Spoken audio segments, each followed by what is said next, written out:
The day I got fired, I went home to my grandma's and learned how to play gin rummy. Meanwhile, my entire family was tearing the city apart looking for me. Why? Because my sister, the family's golden child and a so-called genius jewelry designer, hadn't been able to sketch a single decent design since I'd left. In my last life, it all came crashing down at the National Jewelry Design Competition. Somehow, my sister, Sophie, always managed to debut designs that were identical to mine just a heartbeat before I could. Everyone assumed I was the copycat. My own family stood up and testified against me. The company I worked for, citing moral turpitude and damage to their reputation, fired me on the spot and slapped me with a lawsuit for a staggering amount in damages. My family, seeing me as nothing but a liability, threw me out. Crushed by the weight of it all, the public shaming, the loss of my family, I fell into a deep depression. I was killed in a hit and run, struck by a car driven by one of my sister's obsessed fans. Even as my consciousness faded, the question haunted me. How did Sophie always know? How did she always manage to create my exact designs just one step ahead of me? Then, I opened my eyes.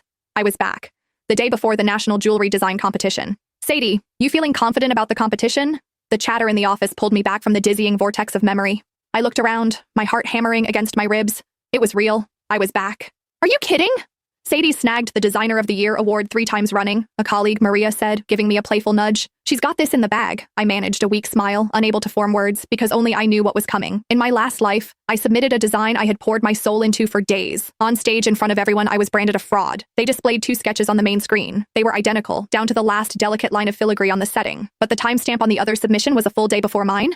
And the artist? My dear sister, Sophie Walker. She stood in the audience, her eyes wide and red-rimmed, staring at me with a look of shattered betrayal. She brought a microphone to her lips, her voice trembling as it echoed through the auditorium. Sadie, how could you? If you were blocked, I would have helped you find inspiration. But to steal my work? Why? I was frozen. That was my design. It had lived on my encrypted laptop, unseen by any other human eye. Before I could even begin to explain, the crowd erupted. Get the plagiarist off the stage. The nerve of her, showing up with a stolen design. She doesn't deserve to be a designer.